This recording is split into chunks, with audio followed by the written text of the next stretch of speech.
Oh, hi there. Welcome to my channel. This is Yoyo Sam.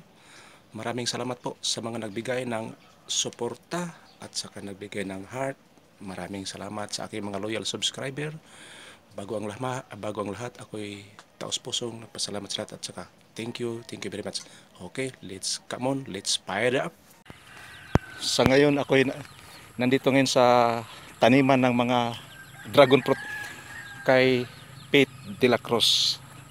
Pete o Boyet? Boyet de la Cruz. At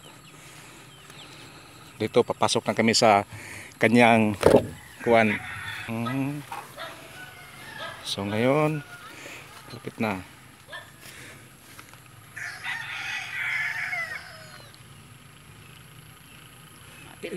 Ito yung dragon fruit. So nilalagyan ng goma para hindi siya mabalik kung magkaroon na ng mga bunga. Yung gulong ng lumang mga tricycle dito nilalagay at dito yung mga bunga lumulusot. Ilang puno to na din siya? Kuan siya, ang poste niya 40. 40. O tapos ang kanang iyang dragon fruit nga kuan, upat-upat na siya kada. Upat-upat kada puno. Oo, ganito. Kada puno na siya. Ilang taon na to? 1 year kapin. 1 year kapin sa usa ka buwan o sa katuig magbunga. Oo, kausap sa mo. May itlog pa ng ibon. Oh, sag.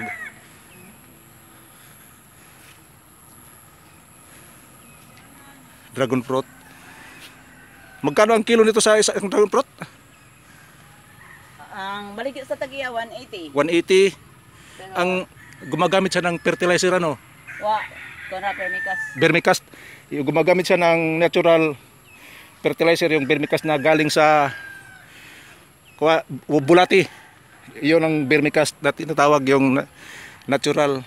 At saka nakaharvest na ba siya dito? Ano siya? Oh, harvest na. So ang pagbunga nito, anong buwan? April April hanggang hanggang September. September.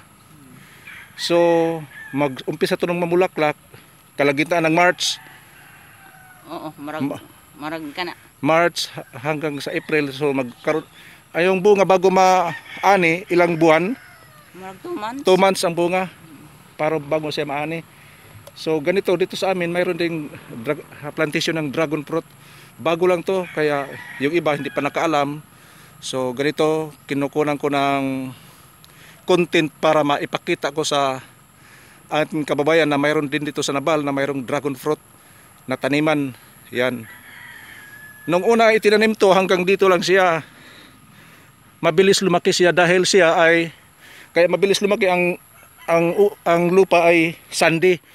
May halong buhangin at saka yung sunlight, sunrise to sundown, mainitan siya kaya mabilis siya lumaki. Hindi katulad ng mga tanim-tanim sa bahay, no, backyard. Matagal lumaki dahil maraming mapuno ng kahoy.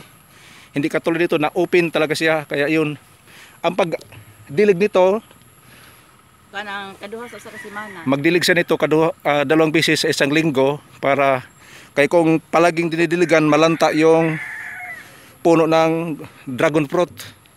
So kaya ganito ang ginagawa niya. Ikotin ko muna yung dragon fruit. Ito yung mga dragon fruits na marami na itong nakuha nung sa ngayon walang bunga dahil hindi pa season niya, pa lang November. So magkaroon to ng seasonal na pamumuhuang ito, seasonal lang to. Once in a year. So mag-umpisa ng pamulaklak tuwing Marso hanggang April. 2 months bago daw maani yung bulaklak ng bunga ng dragon fruit.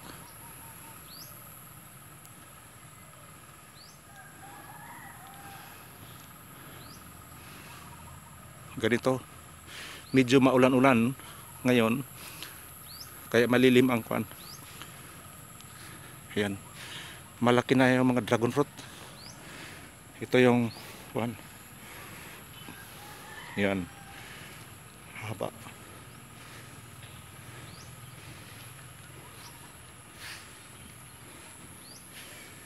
Ito. Ang may-ari nito si Boyet de la Cruz.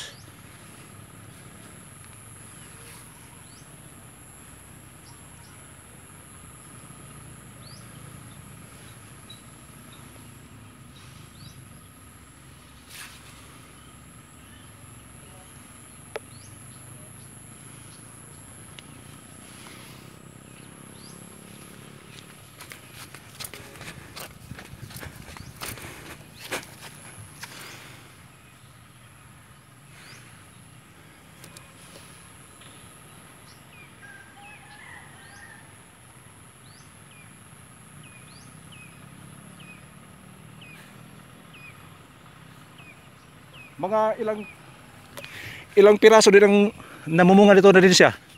Sa bawat isang puno, ilang bunga makukuha. Ay, damo dong eh. Ah, Damo. bawat dito. Sa usa ka punuan na, sa usa ka sangayon ana mo, kuha man sa usay tagduha. Ah, so ganito. Bala mga 10 piraso Oo. ang makukuha nitong bunga. Hindi lang kay 10 kay pag abot sa mo na siya na nasa imo buwak. Oo. Pag kuha na nasa imo buwak na. Pero matamis ba talaga ang dragon fruit? Tamis siya. Kaya ang pula man siya katong pink kita. Ah, yung kuan, yung pink na dragon fruit. Tamis siya. Lahi sa katong puti ko, katong puti ko no tabang. Oh, tabang na to. Kani siya. Ito lang. Yung mga dragon fruit dito.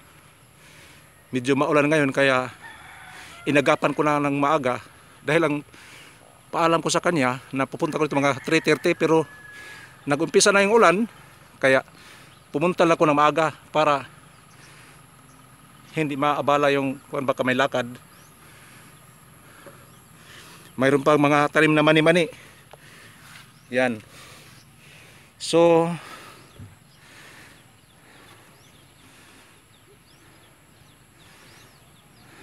ayun siya.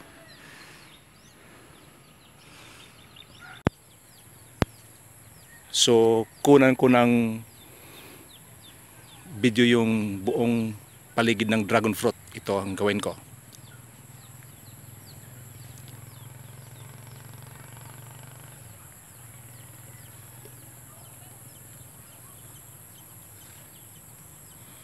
So mga 40 post daw to, 40 times 4 kay bawat isang poste 4 na puno ng dragon fruits ang nailagay dito.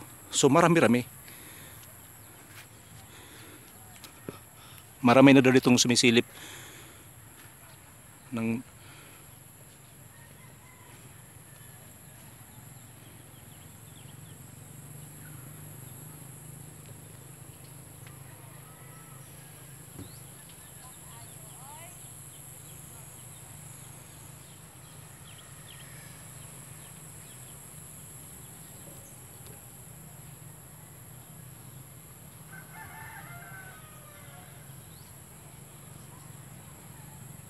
ang ginagamit dito ay vermicast, yung kuha ng bulate, yun ang ginagamit, vermicast. Kasi may silang vermiworm. So mas maganda yung organic ang ginagamit na pangpataba ng dragon fruits. Pero dito mas mabilis ito lumaki dahil ang sunrise palagi tumatama pag up to sundown. So hindi talaga mahirapan dito ang dragon fruits na pag laki dahil matamaan siya. Yun.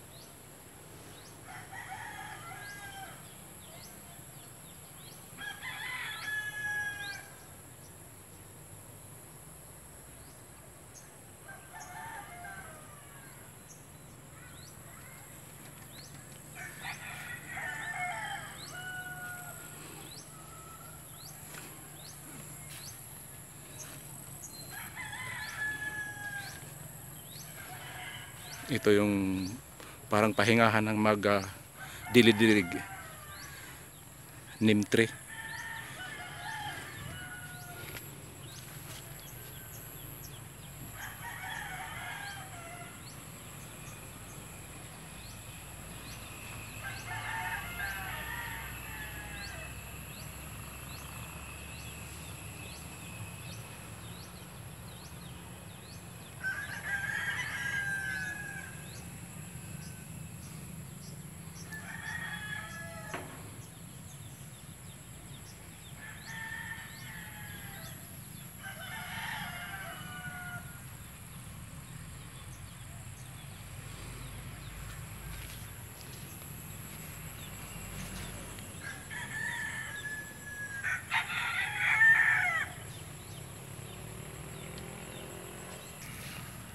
Dito ngayon ako sa labas nag-vlog ay nagkuha ng video at binabakura ng lambat para hindi mapasok na mga manok pala. Hindi sila mapasok kasi kung makapasok yung manok doon sa loob, sayang. kukot-kutin nila yung mga puno dahil mayroon ng mga vermicast na fertilizer. So yun ang kuha nila, kakainin ng mga manok, kaya ginabakuran ng lambat para hindi masira. Dati dito ay taniman to dito ng mais at saka mais, mani, munggo. Pagkatapos ng urduha, ganito ang nangyari, naanod kasi yung mga puno, mga kuan, lupa, at hindi na taniman na yung dating kuan na balik sa dati na sandy soil na, kaya yun, medyo mainit din dito, buong maghapon, tamaan sa ng init, kaya mas maganda ang tubo ng dragon fruit. Hindi katulad doon sa mga nandun sa backyard na basta makatanim lang, pwede na, pero dito kasi inaalagaan, kaya ganito nangyari, mabilis lumaki at tumangkad ng mga halos 2 metro. Ang poste yung ginagamit yan siguro mga 2 meters and a half, o palagay natin 3 meters, ibaon ng kuan kalahati para hindi matumba, kasi kung mababaw lang matumba siya. Pero malaki-laki na rin ang dragon fruit na to eh. Sana dumami pa ito dito sa amin para mas maraming makakilala dito sa aming bayan na mayroong dragon fruit. So hanggang dito lang ako, at magpasalamat sa mga taong nagsusubscribe ng aking channel. Maraming salamat sa mga baguhang nag-subscribe. Thank you very much for subscribing me. If you have any comments, just comment to my comment section. I ask 3 favors. Please subscribe, share and like. This is Yoyo Sam. See you my next vlog. Bye bye.